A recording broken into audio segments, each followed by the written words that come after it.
All right, welcome to AP U.S. Government and Politics. My name is Jason Doctor, and I'll be your teacher this year. So I have some information about the class. We'll talk about the hybrid model. We'll talk about the Edina Virtual Academy, the model for that, at least as to how we expect they might apply this year. Everything's kind of up in the air. Everything's kind of being built on the fly. But I am quite familiar with the content, so no need to worry. We'll get you where you want to go. All right, so there's my contact information. You're welcome to use it. And the more you contact me, the better off you'll probably be. All right, so this will give you a little bit about the content of the class and the scope of the unit of study. So we start off the year talking about government systems and economic systems and the variety of arrangements that you can find throughout the world, all the way that different countries have created institutions to make, enforce, and interpret the laws. That gives us a basis for comparing and contrasting. Unit 2, I like to call Preference Parties, Politics, and Persuasion. We start off with talking about political ideology, familiarizing ourselves with what is liberal versus what is conservative, what is authoritarian, what is libertarian. We then kind of see how those ideologies align with political parties here in the United States. We'll go into election mechanics and voter behavior. So, and it should be a fun year with the presidential election. It gets kind of exciting. All right, after that, we'll move on to constitutional history. We spend some time here because there are, I believe, 9 documents that you need to know and be familiar with for the AP test come May. So a lot of those documents are covered during this period or this unit. We talk about the Declaration of Independence, the Articles of Confederation, the essays that were written in support of ratification of the Constitution, the Federalist Papers. There are particular ones like 10 and 51 that you need to know. And then, of course, we talk about the Constitution itself, and we never quite ever leave the Constitution. You might even get your own copy. All right, so after that, we'll move into the branches of government, the institutions in the United States to exercise those powers. So we'll spend some time with Congress, talk about how Congress operates, how the Senate and the House are different from each other, and the bill to law process. We'll also spend some time talking about those institutions that actually linkage institutions that influence Congress in the work that it does, whether it's a bureaucratic agency or an interest group. An interest group would be a better example of a linkage institution. All right, we move on to the executive branch, the office of the presidency. You know, that's pretty straightforward, but so we spend more time with the bureaucracy itself, that institution that's been created to help the president actually execute the laws of the United States and the influence that that has on how government actually operates.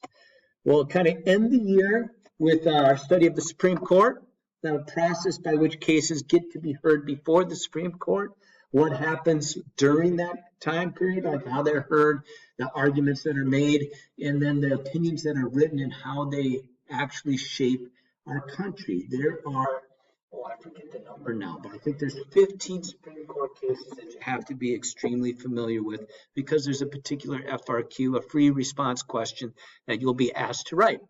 That's on Supreme Court cases. Now, in addition to all that content, we spend a lot of time with civil liberties. And civil liberties are fun. Those are those liberties that are included in the Bill of Rights, and they are protections for you against government overreach and intrusion. So here we have an example, an image of freedom of the press, but there's also freedom of speech, there's freedom of religion, there's your freedom to be, your right to be free from unlawful search and seizure. There's just, and like in the 5th Amendment, there's 5, and in the 6th Amendment, there's 6. There's a ton to cover, and it's a lot of fun. We also spend a significant period of time talking about the struggle to achieve equal protection, which is really the 14th Amendment of the Constitution. So you're looking at the historical struggle of particular groups to achieve equal protection, say, in employment or in education, in voting, or even today we see the struggle for equal protection in law enforcement. So we will cover that topic as well. It's important that we do. All right, so here's another kind of how we laid out the unit of study, what you can expect as far as content. You could pause the video, read through that if you want. The textbook, our primary source of information is Keeping the Republic. You'll receive an online copy The online copy is awesome because it has embedded videos and you can access it online or offline once it's on your computer. You can print chapters from it if that's a better learning avenue for you. And you could get a reader too to have the textbook read to you in that particular case. It works well. If you're in absolute need of like a hard copy, you can probably find a used one on Amazon. We're currently in the 9th edition. It's another benefit of having an online textbook is that it gets updated fairly regularly with new information based on what's happening in the world. Okay, so some general keys to success in an AP government class and what parents can do to help you. Don't be afraid to become familiar with current events. Let your parents talk to you about them, engage you in conversation, especially focus on the 3 branches of government and the institutions that embody those powers, and try to draw connections between all the content and what's happening in the world. Try to de-emphasize the political struggle for power and really talk more about how those institutions are interacting.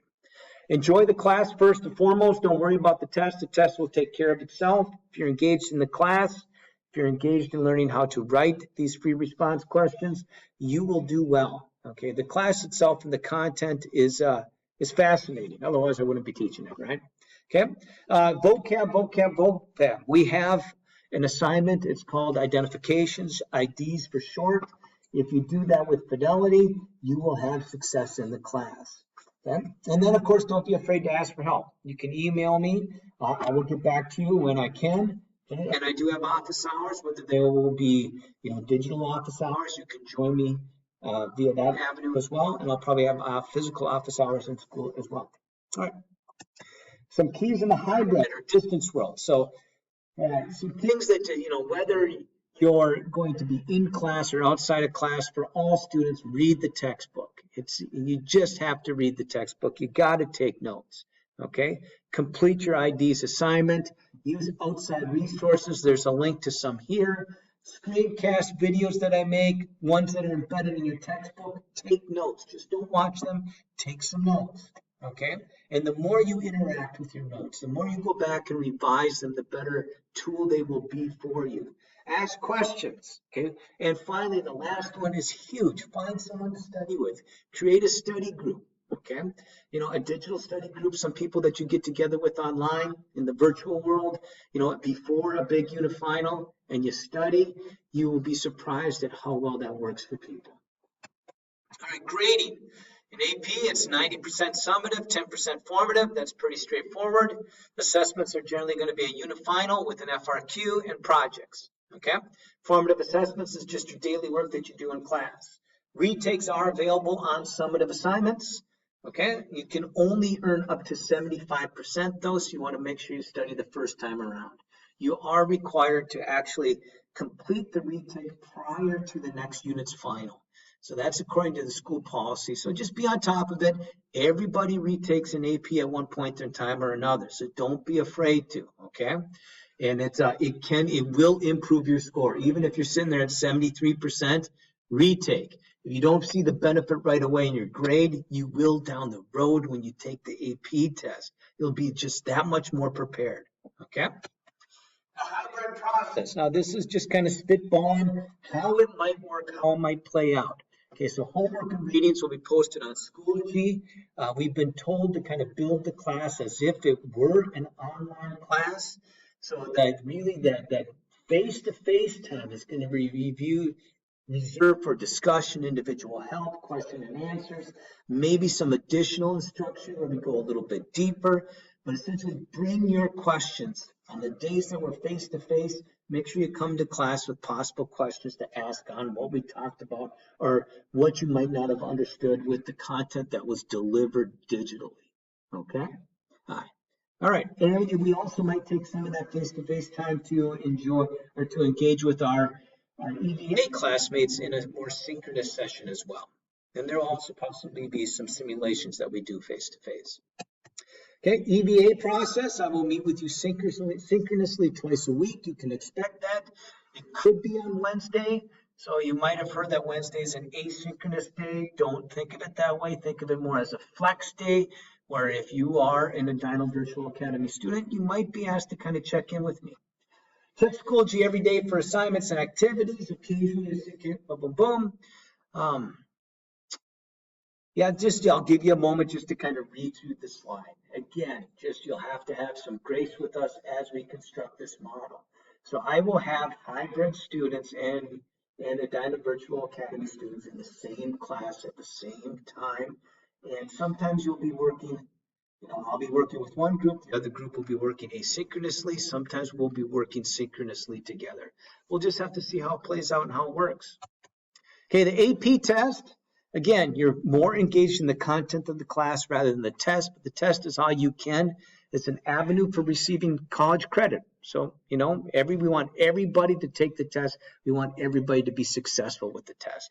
It's Monday, May 3rd, and we just note some things we've done in the past is usually like reserve that weekend, May 1st, May 2nd, for review. We used to have like a Saturday review session, just a big Saturday review session here at the high school. We'll see if we'll be able to continue with that, but April 24th will probably be the day of the Saturday review, whether it's at the high school or in a more digital virtual format. The fee to be determined is usually around $70. You'll receive information about it. And there's other people that are in charge of the AP test that work here in the high school. My job as a teacher is just to make sure that you're prepared for the content of the test.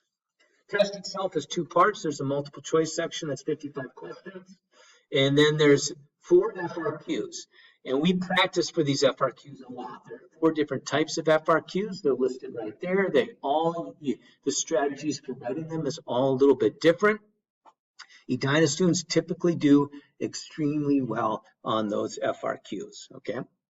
AP testing scoring scales right there. You're shooting for a 3.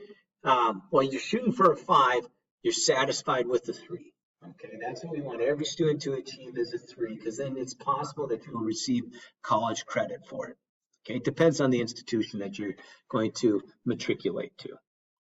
All right, some recommended study books. One that's not there is 5 Steps to a 5. That's just on your own. Students do find success with these books, so there's some recommended study books. Washington, D.C. trip. We do have some dates reserved, April 8th through 11th. We have those dates reserved if the district kind of lets us travel. So right now, there currently is no travel authorized by the district. Okay, so as a result, we're not accepting any registrations. We're kind of in a wait and see mode. Now, the other AP government teacher, Eric Anderson, he's the point person for the trip. All right, so if things do change, he will let you know. Okay, a little bit about myself. Okay, just in case you're interested. Most people aren't, but hey, here we go. So I grew up in Bemidji, Minnesota. That's where I went to high school. I have a hard time rooting for Edina hockey team still. And I'm still a little bit upset about Lumberjacks not winning the bracket tournament on Twitter for the best, so what do you call that? Minnesota Sporting's name, right? It's like Lumberjack is such iconic Minnesota. How could it not possibly win? All right, but Bemidji, it's a good place to go. When I was in high school, I spent a year abroad in Bremen, West Germany, and I had the opportunity last summer to just go there on my own and bike back to my town that I spent some time in. And so there's a picture of the Bremer Stadtmusikkanten right there. And there's me in front of it. Made it there. And during the winter, I'm an avid skier, whether it's downhill or Nordic. I do both. I came to those activities late in life. And I'm like, what have I been doing for 40 years? Closer to 50 years now. But my boys do them. My eldest is the downhill skier, or he enjoys that most. He doesn't really like the Nordic, but my younger sons, Max and Theo, they like to Nordic ski as well. So I had to pick up both, right? And I enjoy that. It's been a lot of fun. I was not able to do that this summer. I like to play a softball. That's my team there. We're Kyle and the kids. You might be able to figure that out from the hats. We've won 4 games in 3 years, so we're not very good, but we love to play. We have a great time. This is from this summer. I was able to get up north to Gunflint Lodge. We went there with 3 other families. That's my family there in the foreground. My 3 boys, Nico, Max, and Theo, my wife, Sarah, and the newest addition to our family, Boomer, who's a yellow lab right? He's about 4 months old now, and he's causing us all sorts of trouble at home. All right, so that's a little bit about the class, a little bit about me. Looking forward to meeting you all. It's probably going to take us a while to become familiar with each other, but that's just the world we live in right now.